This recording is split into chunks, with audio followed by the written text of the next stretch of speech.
What do we got? Is it mini camp conversation? Yeah, that's what we're talking about right now. Yeah, speaking of mini camp, who was number 2? That's the clip that I've been seeing floating around. And I mean, I just don't even know how he got in the jersey. Who is he? Anybody know? I have no idea. Because I heard it was Jake Plummer. Yeah. Oh, yeah, I seen it. What you want me to say? I mean, because you already know I'm going to just go on a profane-laced rant. Everybody fucking sending it to me. I'm like, the fuck y'all want me to do? That ain't my QB1. I don't know who this nigga is. And this is how I just know the NFL community, NFL fan bases. For one, they just like shitting on the Carolina Panthers. That's number one. Number two is just like a lot of y'all out there are brainless. Because I seen like a lot of people trying to paint the narrative that was Bryce Young that threw that football. Yeah, they so like I don't really understand how you could even get that illusion. White dude looks like he's about 6'2", 6'3", rocking number 2. Like I don't understand. Like what is confusing about that? How is that Bryce Young? That goes back to showing people don't watch full videos. Watch the first 2 Comprehension seconds skills, man. I'm telling you, it's not. and ran with it. So I'm assuming he's gone. Yeah, Because we made about 10 or 11 cuts. I'm not going to go through all of the names because a lot of them, with all due respect, a lot of them just simply aren't worth going through just because they don't, we didn't assume they were that they were going to make it to training camp irregardless. A good handful of them are going to be employed by Enterprise next week. So. Right, absolutely. And we kind of had that understanding, like number 2, whoever he is, still don't have a name. Matter of fact, can we find that, bro? Who is that? Let's just see if it's easy to find. I just know one thing about him is if they was gonna do that, they might as well have put me in a jersey and threw me back there. Literally, because I could throw that. I could throw like that too. I mean, what was it? A 5-yard underneath route? He missed 2 of them. Oh yeah, he missed 2 of them. I was about to say it was just a simple in breaking route. He missed 2 of them. From it was about that 5 yards away. Yeah, it was like they were identical. No, it was the same route both times. I was about to say they were identical. And he threw it in the same spot both times, behind and low. Just embarrassing. I mean, the fact that he threw it behind them and between their kneecap and their ankle every time, I mean, that's impressive. I ain't gonna lie. It's embarrassing. I don't know his name. I don't want to spend too much time on it. But yeah, hey, appreciate your service. Appreciate we'll just you. Call him number 2. Yeah. Appreciate you coming through, coming to the locker room, getting that experience. I hope you enjoyed it. Because if I had to predict, that'll probably be your last experience ever in the NFL. I can go ahead and tell y'all, if he should just so happen to make the roster, I feel like we've been doing a lot better with our profanity. Maybe not so much this episode because we've been on 10, but we've been doing a lot better with our profanity, attacking people personally, doing this and that. Should he make the roster, just prepare because I'm going to have a flashback on mic. I can go ahead and tell y'all right now. Is that Jake Plummer? No, I don't think it was because that's what Dylan said it was Jake Plummer initially, and then I think he said that wasn't him. So maybe it was. Maybe it was. I don't know. I don't know who it was, but he won't be on our roster. He won't be on our roster. Again, just another opportunity for the NFL community to shit on Carolina and what we got going on. Just like I told bro in the comments the other day, nigga, don't worry about what we got going on. Don't worry about us. Worry about your bum-ass team and what y'all got going on. Who was his team? Chicago. And for the life of me, I just simply can't understand why they always decide to come under our shit. How did we even make it over there? You know why? Because of the trade. That's why. And so since the trade, Chicago keep talking about us, keep mentioning. But their fans not even like that because we went over there, just the three of us, bro. That's what I told, bro. And like, was letting our nuts hang in bro, their stadium. That's what I'm saying. Had all of them hot at us, but wouldn't say nothing. Bro, but that's what I just told, bro. Terrence, that's what I told him. I said, nigga. Sean Chambers. There we go. Thank you. Our producer, hey, Sean Chambers. Thank you for your service. I hope you got your degree. I hope you got something that you can fall back on. Matter of fact, I know a couple teams right now in the USFL that could probably use you. I don't even think they can use you, bro. I ain't gonna lie. And it's very possible, actually, because I know a handful of quarterbacks right now that are backups, and they halfway decent. They would not be throwing incomplete passes on that. Not on that. So, no hey, coverage, Sean Chambers, shout out to you, bro. Yeah, hey, no pads. No rain, no pads. Shorts and T-shirts. Best receivers in the world. I mean, at least top 250, we'll say. Yeah, best receivers in the world. Yeah, because they're professionals. That's very true. And I guess technically he would be a best quarterback in the world. That's very fucking pathetic. What else? Let's see. Dave Canales. Let's talk about this real quick.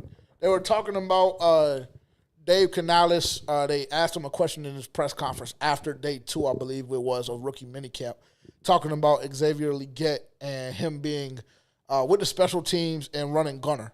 How do you feel about that potentially being a opportunity and an option for him? Nope. Why? Earn your stripes. I'm not gonna lie. I like Dave, and I've been trying to chill because I don't want to get overhyped. Because he could be selling wolf tickets. I've seen it before with Matt Rule specifically, but shout out, bro. No. But I like the way he's been talking. Yeah, you got to earn your helmet. Yeah, that's what he said. Earn your helmet. And I think he's capped because just imagine your first round pick.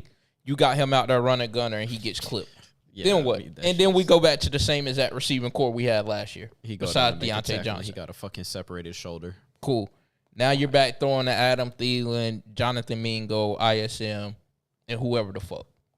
So yeah, let him run gunner because we don't have anybody else who will crash out dummies on the team. We don't have nobody else who can run gunner. So cool. Let him run gunner. I mean, that's fine. It's just dumb to me, but go ahead. Yeah, I mean, I copy and paste. You just can't do that. You can't put your number one, your first round draft pick who you traded up to get as a gunner on special teams. For what reason? What purpose? You have no safeties. You have no backup. Well, I mean, the cornerback room is kind of suspect. Put you sorry ass. Are we serious, bro? We can't find nobody. Don't get money. So he should already have one confirmed. Yeah. Right. So and then put you on the other side. Now Well, you got your fucking gunners. Just imagine doing that, and he's gonna be starting. He's gonna be a day one starter. So he has to go out there after we 4th and out, and then go out there and run a gunner for the punt team. Like that just doesn't make much sense to me. I like it. No, you're not coming in here. And he started mentioning it, and honestly, I mean, his point was valid, even though that is a first-round pick. But he started mentioning guys like Doug Baldwin, like Jermaine Kearse, like Cam Chancellor, etc., that were back-end-round picks. I will specify he did say back-end-round picks, 6th, 7th, 5th round. But they earned their money off of special teams. Same thing with Frankie Luvu. Are we comparing Xavier Legette to Doug fucking Baldwin? He should have deaded it right there.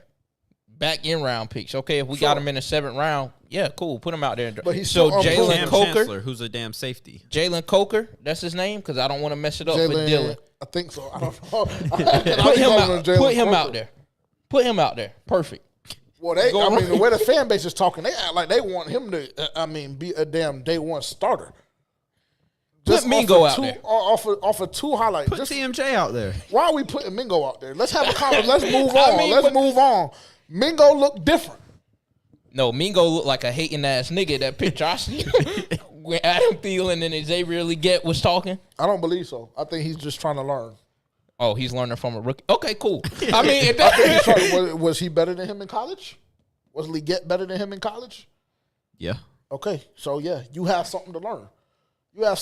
And to be honest, I hate that this narrative keeps going around. Like, it's not, to me, it's not either or. Like, I hope everybody understands, like, Deontay Johnson, yes, he's under contract for this 1 year, but that's all he's under contract for is this 1 year. And we've been extremely vocal on this podcast about people, specifically higher end talent, like a Deontay Johnson, not wanting to come to Charlotte, just based off of what, the sample size has been over the last 5 or 6 years since Dave Tepper has taken over ownership. So, like, I keep seeing that narrative like it's Legette or Mingo. Like, I don't believe that's the case.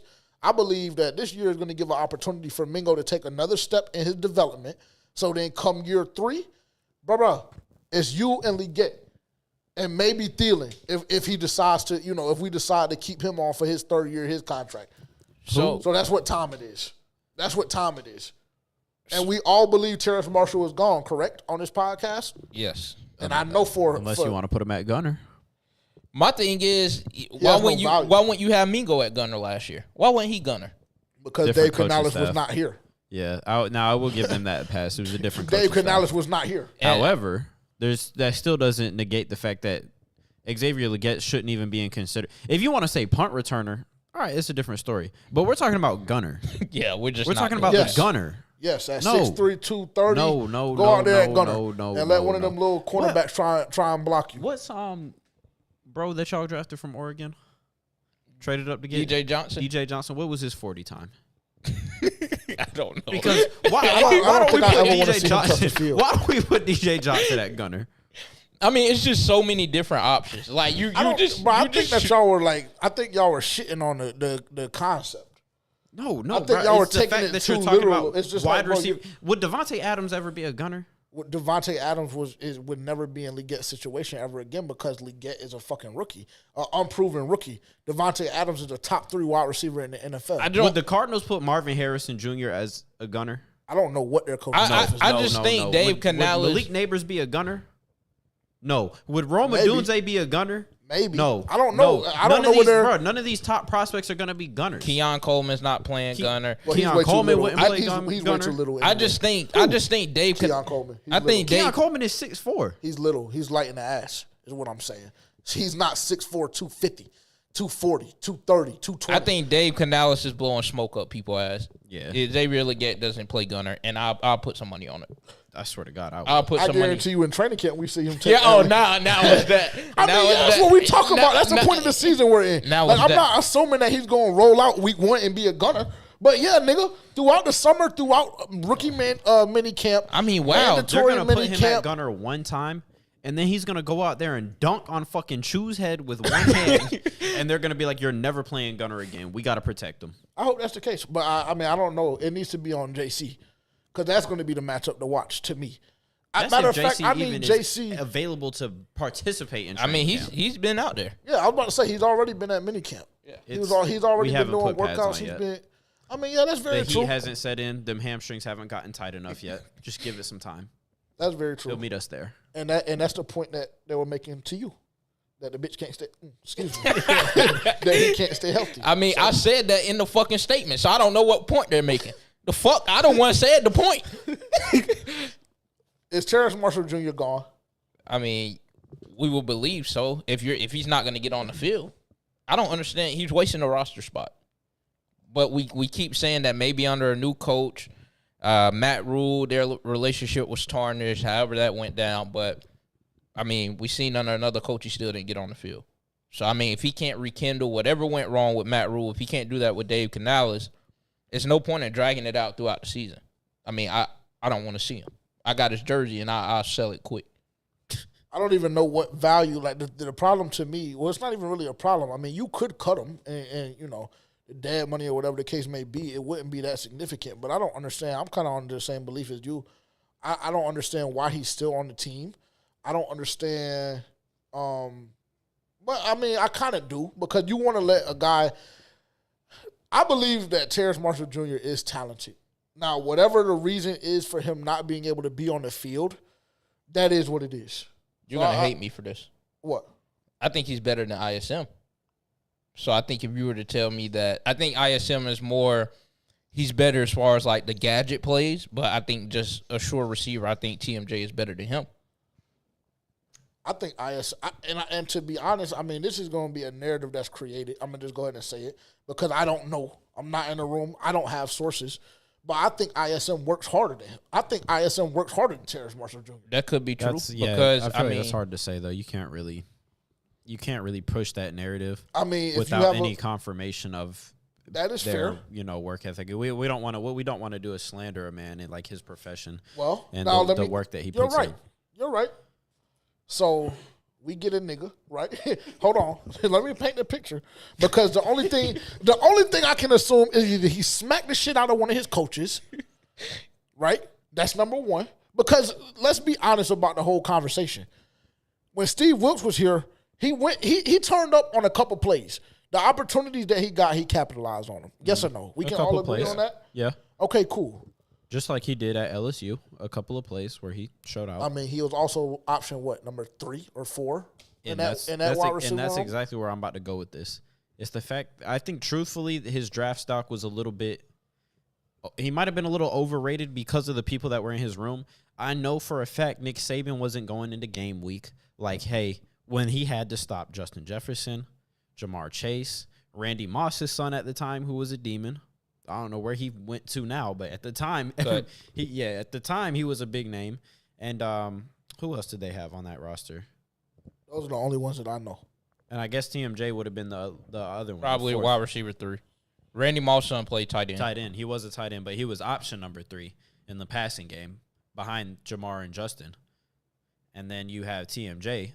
So nobody was game planning for TMJ. So if he happened to sneak and pop out in the open and then you had Joe Burrow throwing to him, yeah, you're going to look pretty good. You're going to look really good. And then who followed up Joe Burrow? Another Heisman winner in Jaden Daniels? I don't know if he played with Jaden. He didn't play with Jaden. Jaden Daniels didn't play at LSU the last 2 years? TMJ been in the league for like 3 or 4 years. Yeah, he's been out for like 3 or 4. Okay. Well, yeah, he's been then out I might already. be a little bit off on that. But still, like, my point being, you know, he might have been a little bit propped up because that LSU team was so nice. And I know for a fact no coach was going in and being like, we got to stop TMJ. So he's better than ISM? Yes or no? Because like I said, I mean, I can only assume he either smacked somebody, smacked the coach, cussed Dave Tepper out, or he just simply doesn't work hard. He has better measurables than ISM, for a fact. I guess. When have we really seen ISM be like a true downfield receiver? When he's had the opportunity to. He made a couple plays down the field last year. He had the opportunity to. And he had gadget plays. He contributed more to the team last year than TMJ did. Yeah, he did, but that's because they put him on the field and not TMJ. But I think that based off the sample size that I seen from TMJ when Steve Wilkes was there, as far as a downfield receiver who we're going to be throwing the ball to down the field, I think TMJ is a better receiver than him. But if you're going to tell me that you would rather have ISM because you're going to run more gadget plays, you like to do more end arounds and all of this tricky shit, then okay, I can see your point. I just think he's more valuable overall. I think he's a better football player than TMJ. I think based off what I've seen, I think he's a better overall football player. Yeah. You can't put TMJ back there. You can't put TMJ back there on punt return and he going to crib some shit. You can't. You can't give TMJ. Do we know that for a fact? Yeah, I was about to say, can you not? Or he just hasn't. You can say he hasn't had no opportunities. Like legit, he hasn't had any opportunities. So I would love to know. Am I not safe to assume that he just doesn't work hard? I would now see that's what I will give you is that I would love to know what his study habits are because he's gone through like 3 head coaches. Nigga, fuck a study habit. No, he can't get on the field on fucking special teams. But we don't know why. Like, yeah, my thing, special teams as a whole, I'm not going to gauge somebody's value off of if they can play special teams or not. I don't know why. Terrence Marshall Jr. was drafted to be a 1 or 2. Then it was looking like he was going to be more like a 2 or 3. But like how well drafted to be a 1. We had DJ Moore when we drafted. He was drafted to be a 2. Okay. Potential DJ Moore replacement because there was rumors about DJ Moore not being there long term at the time. But I'll digress from that point. It being that, like, we don't know how well TMJ really truly has a grasp of this offense, and he's had to go through so many different coaches, so many different languages. We all saw that video of Dan Orlovsky pulling out that damn playbook from 2008 with the damn Houston Texans and going through just, like, the first quarter of the book of just being straight language and install of positions. So why do I listen, I'm past the point of giving niggas excuses. Either you can get it done or you can't. Either you can get it done or you can't. That's the problem with this organization. This shit is too soft. He's just never had a true opportunity to prove himself because he's not with the GM who drafted him. He's not with the coach that drafted him. The one time that he really touched the field, you just referenced and said that he was making plays. He made a couple of plays. He made a touchdown in Cincinnati. The when he was finally on the field. He had a touchdown in Cincinnati where we were getting blown out by 35 points. He had the one deep ball down the field in Detroit. So I'm going to give him the credit because that's what a lot of on Panthers Twitter, Instagram, if you just talk to the average Carolina Panthers fan that watches the games, that is what they're going to go to, those 2 plays. Right? Right or wrong? Okay. So, we're going to judge him based off of 2 plays just because he did that on 2 plays. But we're not going to talk about the fact that in Detroit against that same game in the cold, he was MIA up until that point. I think he may have had 1 catch. He had 1 catch for 36 yards. Where the Panthers rushed for I was about to say that's not a fair assessment because we damn near broke the NFL rushing record for the first half. Okay, cool. So can we go to the Cincinnati game? What did he do that game besides that touchdown? What I did mean, what anybody did do we that do? game?